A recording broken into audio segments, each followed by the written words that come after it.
I can't write in Matthew Hussey's exact voice, but I can write an original long-form script that carries a calm, direct, emotionally precise relationship coach energy. Most people think the painful part is the rejection itself. It isn't. The painful part is what happens after, when the conversation is over, the room is quiet, and you are left alone with the sentence he used. Not just the fact that he pulled away, but the wording. He isn't ready. He needs space. He cares about you, but not in the same way. And now you are sitting there replaying the exact tone in his voice, the pause before he said it, the look on his face, trying to work out whether you missed something, whether you pushed too hard, whether there was still something hidden in what he said that could mean this is not really over. That is the moment that keeps people stuck. Not because they are weak, but because ambiguity is a particularly cruel form of pain. It does not let you grieve cleanly. It invites you to negotiate with reality. And here is the truth. When a man is avoidant, confusion is often part of the experience. Not because he wakes up in the morning deciding to confuse you, but because he is confused in ways he has never had the courage to examine. He wants closeness until closeness begins to require something of him. He wants warmth until warmth becomes accountability. He wants your presence until your presence starts to make him feel known. And once he feels known, he feels exposed. So what does he do? He reaches for distance. He calls it needing time. He calls it pressure. He calls it not being ready. Sometimes he even calls it being honest. But underneath all of that language is a simpler fact. He does not know how to remain present when intimacy starts asking him to be emotionally available in a way that costs him comfort. Picture this. It is late. Your phone is face down on the bed, but not really, because every part of you is still listening for it. You have had the conversation with him already. Maybe several conversations. Maybe one official ending, and then 10 unofficial aftershocks, and now you are trying to be good. Trying not to text. Trying not to explain yourself one more time in a smarter, gentler, more irresistible way. Trying not to send the message that finally makes him see what he is losing. And while you are doing that, another thought creeps in. What if he is already talking to someone else? What if while you are honoring the depth of what this meant, he is moving lightly between different women, sampling attention, letting multiple people hold parts of him so that no one person ever gets close enough to matter too much? That thought is devastating, not just because it hurts your pride, but because it makes you wonder whether any of it was real. Let me be clear about something. If an avoidant man keeps multiple women in his orbit, it is not always because he is some grand manipulator with a perfectly designed scheme. Very often it is messier and smaller than that. It is a system of emotional risk management. He spreads his attention out because concentrated intimacy feels dangerous. One woman wants depth. Another asks less of him. One gives him chemistry. Another gives him ego reassurance. One feels exciting because she is unavailable. Another feels safe because she is willing to take crumbs. So he moves between these connections the way some people keep too many tabs open on a laptop. He tells himself he has options. He tells himself he is figuring things out. He tells himself he is being careful. But what he is really doing is diluting vulnerability. If he never gives all of himself to one place, then no one place can truly reject him, demand from him, or reveal him to himself. Here is what most people miss.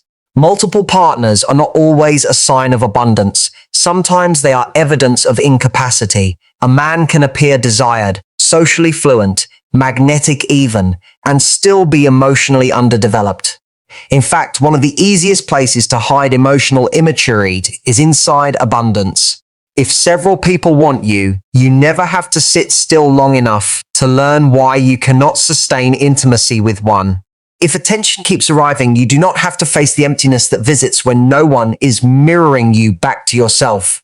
If one woman gets tired of the inconsistency, another can be called. If one sees through the pattern, another still believes the charm. So the man never has to feel the full consequence of his limitations. He simply relocates before the reckoning reaches him. And that is where your pain becomes especially sharp. Because when you cared deeply, you were not playing at connection. You were not treating this as an audition with 10 other candidates lined up outside the room. You were there, present, specific, honest. You gave one person your focus in a world where focus is rare. And when that person answered your depth with hesitation, or your consistency with confusion, or your sincerity with selective effort, it did not merely disappoint you.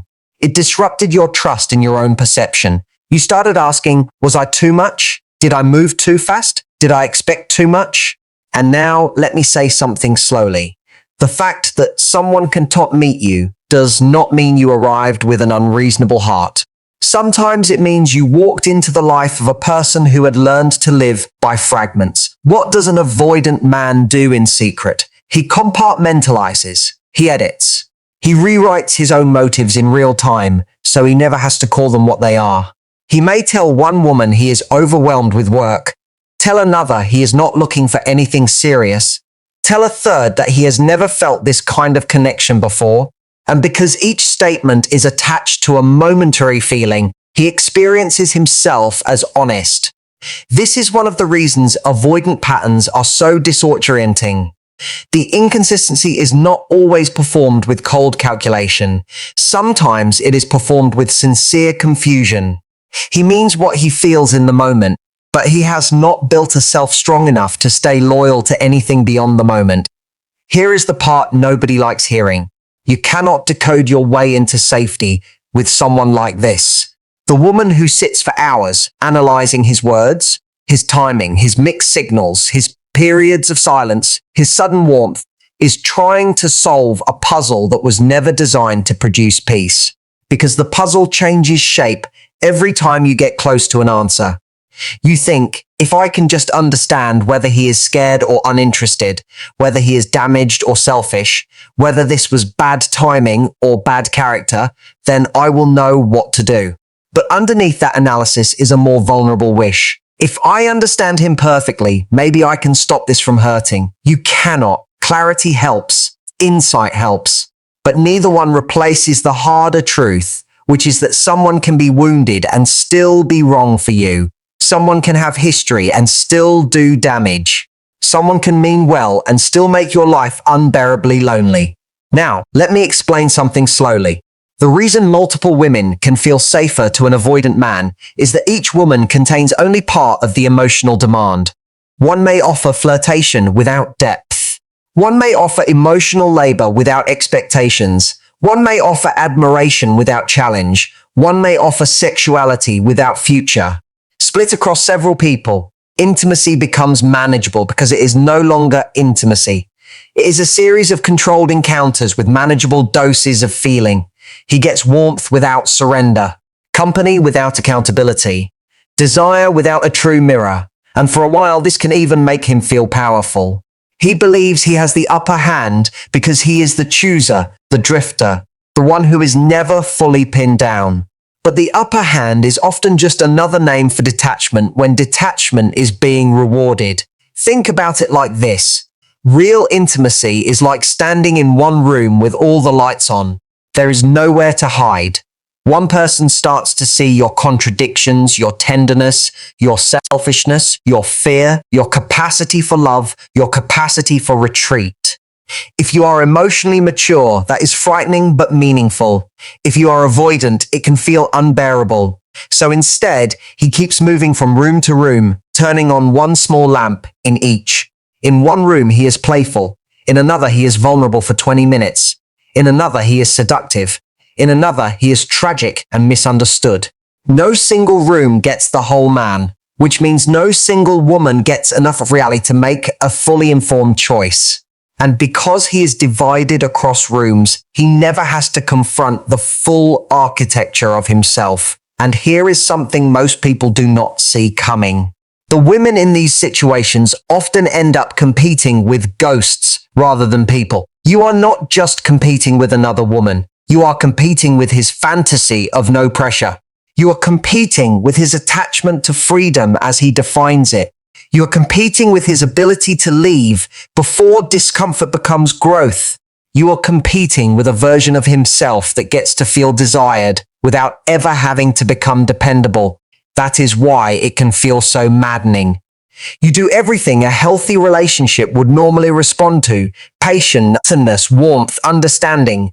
And instead of drawing him closer, it seems to make him blur. He fades. He hesitates. He says he cares and then withholds the very behavior that would make care feel real.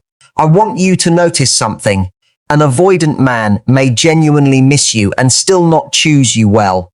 He may think about you at night and still not become safer. He may compare other women to you and still not build the maturity needed to show up. This matters because many women secretly hold on to a dangerous consolation. If he misses me, then what we had must have mattered. And if it mattered, maybe there is still a path back. But missing someone and being ready for them are not the same thing. Longing is not leadership. Regret is not readiness. Memory is not commitment. A man can feel your absence and still remain loyal to the very pattern that created it. What happens when he keeps multiple women around? At first, he feels buffered. No one rejection lands too hard. No one disappointment feels fatal. No one woman holds enough emotional leverage to expose the full depth of his dependency or fear. But then something else begins. He starts to lose a sense of texture. Conversations blur. Promises become vague. His own words stop feeling anchored to anything. He says he misses one woman while messaging another. He says he wants peace while creating confusion. He says he is overwhelmed by drama while quietly manufacturing triangles, comparison, uncertainty. And because avoidant behavior is often driven by a wish to escape discomfort, he rarely pauses long enough to notice that the life he has built is full of the very discomfort he claims to hate. Is just distributed in smaller, more manageable doses. And what about the women involved? One waits, one overfunctions, one keeps the conversation on, one acts cool to avoid losing access. One accepts less than she deserves just to remain in proximity. One becomes the emotional safe house where he comes when things elsewhere feel too difficult. Another becomes the excitement that helps him avoid his own emptiness. None of them are seeing the whole picture. Each is receiving a different chapter and wondering why the book feels incomplete. This is why these situations are so corrosive. They do not only break hearts, they erode self-trust. They make intelligent women doubt what they know. They turn instinct into argument. They make you negotiate with the bare minimum because you have been taught to treat inconsistency as complexity. Here is the truth you need even if it stings. A man who needs multiple women in order to avoid the demands of one real relationship is not powerful. He is fragmented. He is living on emotional installment plans. He is consuming closeness in portions small enough not to threaten him. And the reason that can be so hard to accept is because fragmentation can look attractive from a distance. It can look busy, desired, in demand, hard to catch. But hard to catch is not depth. Scarcity is not value. Emotional unavailability can create tension, and tension can be mistaken for chemistry by people who have not yet learned the difference between anticipation and peace. Now let's come closer to the part that really matters. Why does this affect you so deeply, even when part of you already knows he is not capable of loving you in the way you need? Because somewhere inside this experience is a wound to your dignity. Not just because he left, but because some part of you stayed kneeling emotionally long after the relationship stopped feeding you. You kept offering understanding where a boundary was needed. You kept offering patience where clarity was absent.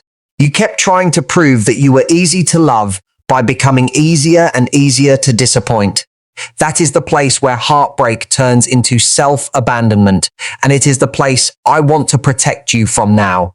I am going to say something, and some of you will disagree. The most painful thing in these situations is not always that he chose someone else, or several someone else's, or no one properly at all.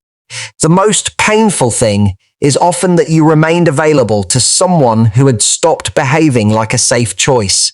That is a brutal sentence to hear because it brings the focus back to you, and you may already be exhausted from blaming yourself. But blame is not what I am after. Responsibility is. Blame says you were foolish. Responsibility says you have power now. Blame traps you in shame. Responsibility returns you to your own hands. Here is what is actually happening underneath all of this. You are grieving two men at once. The real man who was inconsistent, limited, evasive, and afraid. And the imagined man, the one you kept thinking might emerge if you were patient enough, wise enough, loving enough, calm enough, not too demanding, not too wounded, not too honest. That imagined man is often harder to let go of because he was built from your hope. He was a collaboration between his potential and your longing. He existed in almosts, in hints, in intermittent tenderness, in those beautiful flashes that made you say, there he is, that is the real him. But character is not measured by flashes. It is measured by what someone repeatedly does when love becomes inconvenient. And here is where silence becomes important, but maybe not for the reason people think. Silence is not a trick. It is not some manipulative pause designed to make him panic and return. If you use silence as a strategy to get him back, it will poison you, because every quiet day will secretly be an audition, every unreceived message a test, every hour without him reaching out a referendum on your desirability. That kind of silence is still organized around him. Real silence is different. Real silence is the refusal to keep narrating your pain to someone who has already shown you he cannot hold it responsibly. Real silence is what happens when your self-respect finally gets tired of begging your heart to stop performing. What does silence do to an avoidant man who is juggling multiple connections? It removes one source of easy emotional access. It takes away one room with the lamp still on. It creates a blank space he cannot immediately edit. If he is used to you checking in, reassuring, explaining, staying warm, staying available, then your quiet changes the environment. He didn't expect you to stop reaching. He expected you to leave the door on the latch instead. He didn't expect you to reclaim your attention. He expected you to keep lending it to the confusion. He didn't expect you to become unavailable to the pattern. He expected you to remain available to the possibility. And when that expectation fails, something starts to shift. Does he instantly transform? No. Does he suddenly become the man you wanted? Usually not, but a different process begins. The easy narrative he had about you starts to fall apart. He could tell himself that you would always understand. He could tell himself that you were still there. He could tell himself that if this situation with another woman failed, or if he got lonely, or if his ego needed warmth, he had a route back into your life. Your silence interrupts that script. Suddenly he is not managing a person. He is facing an absence. And absence is harder to control than emotion, because emotion can be soothed with a text. Absence cannot. Think about the inner mechanics of that. While you were available, he did not have to feel the weight of losing you because some version of you was still present. Maybe not as a partner, maybe not fully, but enough to soften the reality. Enough to keep him from confronting the finality of his own choices. But when you truly step back, when you stop feeding the bond that he no longer has the courage to honor, a void opens. At first it feels small to him. Just a gap, just a little less contact. Then the void becomes quieter, and the quiet becomes specific. He notices he has no new message from you. He notices you did not react. He notices the atmosphere around your connection has changed. Then the void becomes an echo, not because you are speaking, but because he can hear where your warmth used to be. And here is the strange thing about the echo. At first, he tries to fill it. Maybe by talking to someone else. Maybe by flirting harder. Maybe by distracting himself with work, nights out, shallow intimacy, any motion that prevents stillness. But the echo follows him because it is not really about you in that moment.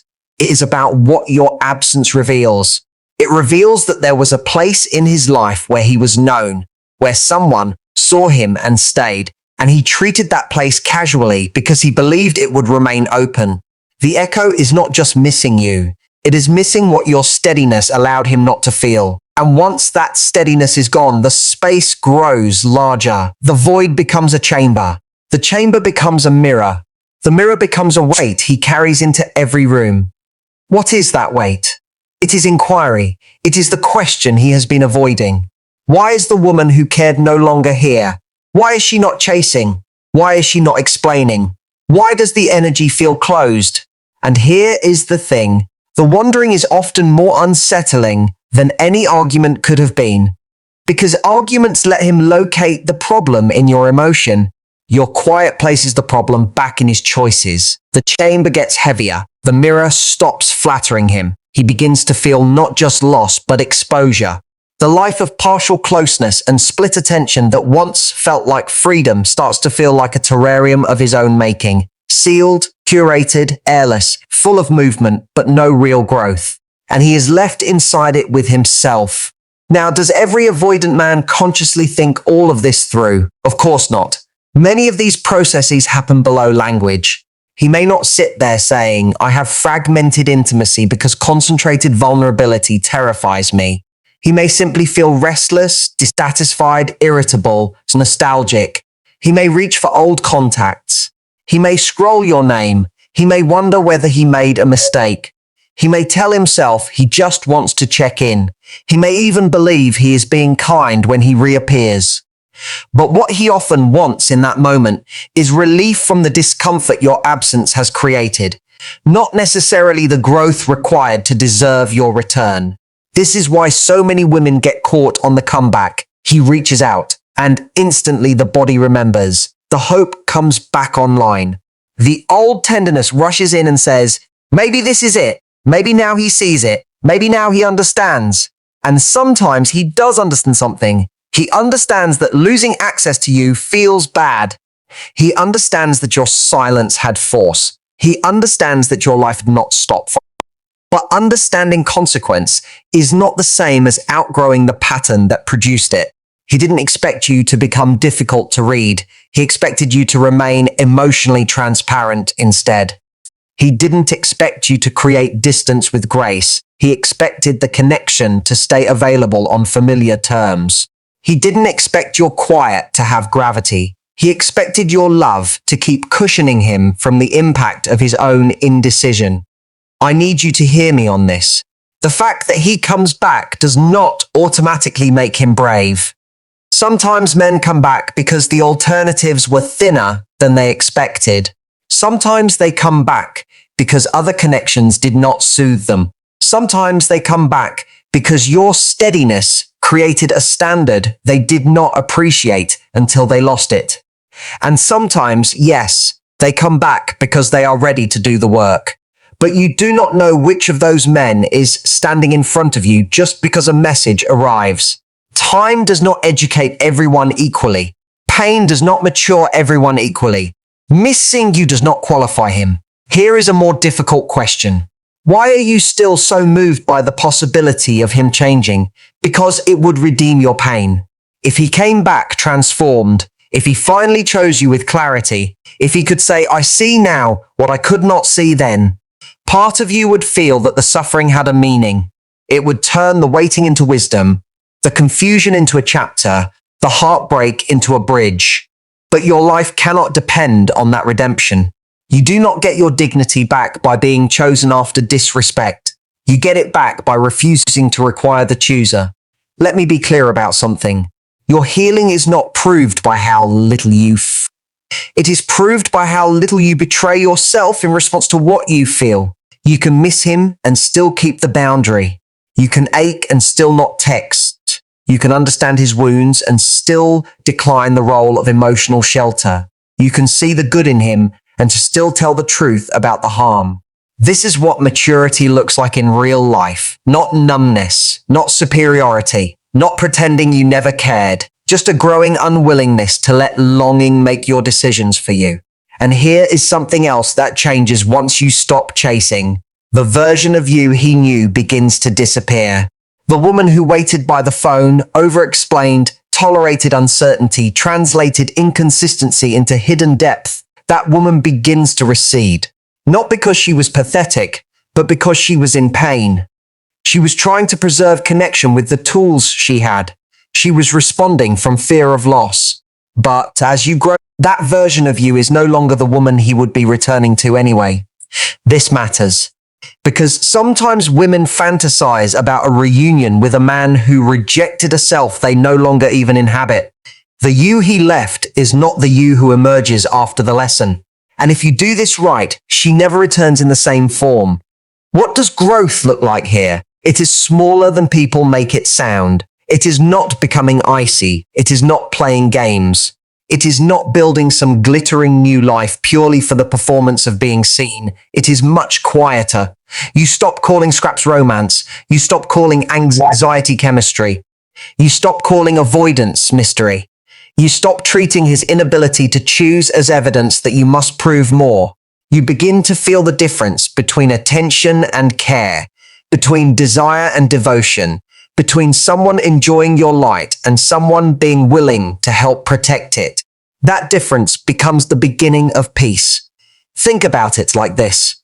For a long time, you may have tried to keep the connection alive the way someone tries to hold a ball underwater. It takes effort every second. You have to keep pressing. The moment you relax, reality rises. That is what sustaining an imbalanced relationship feels like. You are expending energy not to build something, but to stop the truth from surfacing. And the truth keeps pushing upward anyway. He is inconsistent. He is unavailable. He does not choose clearly. He likes access more than responsibility. Once you stop using your strength to hold all of that down, the truth comes up by itself. It is not dramatic. It is just honest. Now, let me walk you through the secret this kind of heartbreak can teach if you let it. It teaches you that your deepest vulnerability may not be being left. It may be the part of you that would rather remain in ambiguity than face finality, because finale feels brutal. Finality shuts the door. Finality says, this is the man, not the fantasy. But ambiguity lets hope breathe, and hope can be intoxicating when reality. So your work is not only to let go of him, it is to loosen your addiction to maybe. Maybe he just needs time. Maybe he is scared. Maybe he will come around. Maybe he did love me in his own way. Perhaps he did. But your life cannot be built on interpretations that ask you to wait in emotional debt. I want to pause on that for a second. Emotional debt is what happens when you keep investing in a future that has not been promised. You pay with time, attention, energy, self-doubt, delayed grief. You pay by not fully returning to your own life. You pay by measuring every day against the possibility of his return. And because the debt is emotional, not financial, people around you may not even see it. They just see that you are still thinking about him, still a little elsewhere, still unable to relax into your own days. But inside, you know the cost. You know how much of your nervous system has been tied to someone who could not provide safety. So what do you do now, practically, when the phone is quiet and the ache is real and part of you still wants answers? First, make your world physical again. Heartbreak lives in abstraction unless you interrupt it. Get up, wash your face, make food that belongs to the present tense. Walk until your breathing changes. Put your body back in the room your thoughts have abandoned. The mind loves to build cathedrals out of one message thread. The body brings you back to what is happening now. You are in a room. You are breathing. The day is still moving. Your life has not ended because one man could not meet it. Second, reduce access where access keeps the wound open. That does not have to be theatrical. It does not have to be punitive. But if you know that seeing his name, his stories, his movement, his little signs of life keeps you emotionally hooked into a dynamic that is not serving you, then create distance that protects your sanity. You are not being dramatic. You are being responsible with your nervous system.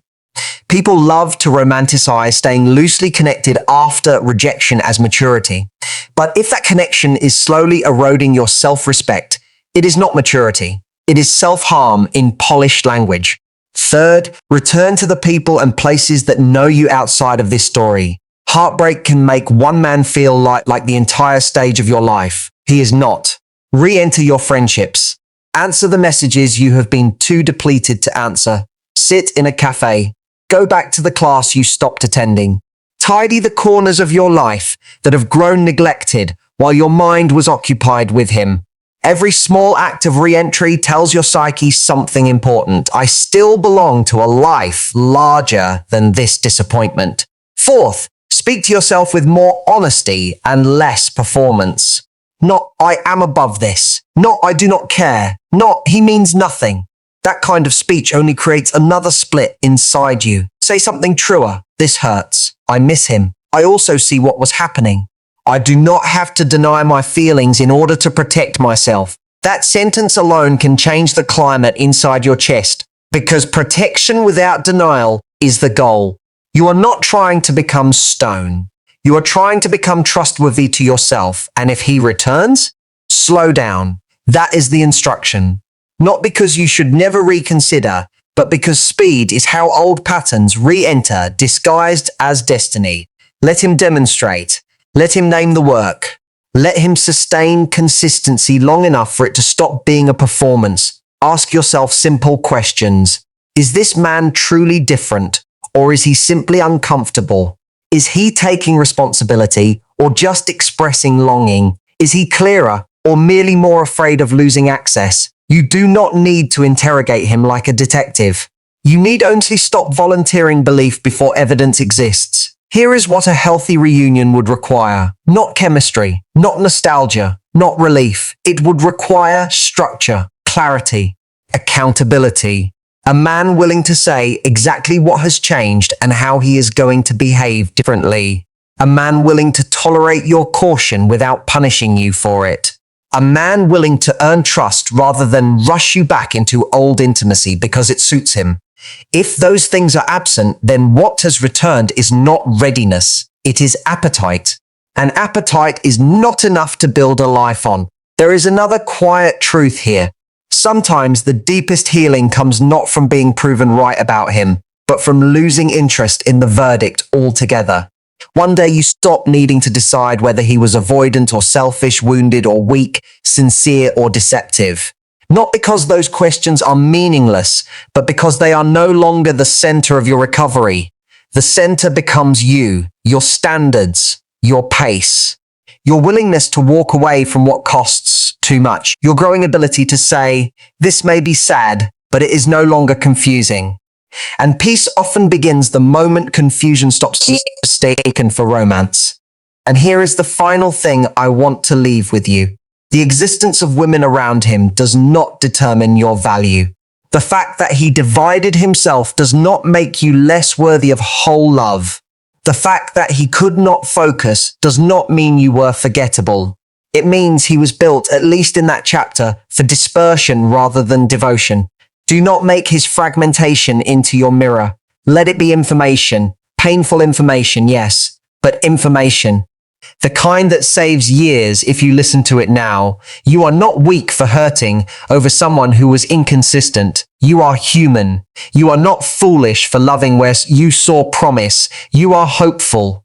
But hope needs discipline, or it will hand your life to people who have done nothing to carry it carefully. That is why this moment matters. Not because it will make him understand everything. Maybe it will. Maybe it will not. It matters. Because this is where you decide whether pain will turn you against yourself or return you to yourself. Your silence is not emptiness. It is a decision not to keep feeding what diminishes you. Your distance is not cruelty. It is care finally pointed in the right direction. And your dignity is not restored the day he comes back. It is restored the day you realize you no longer need him to.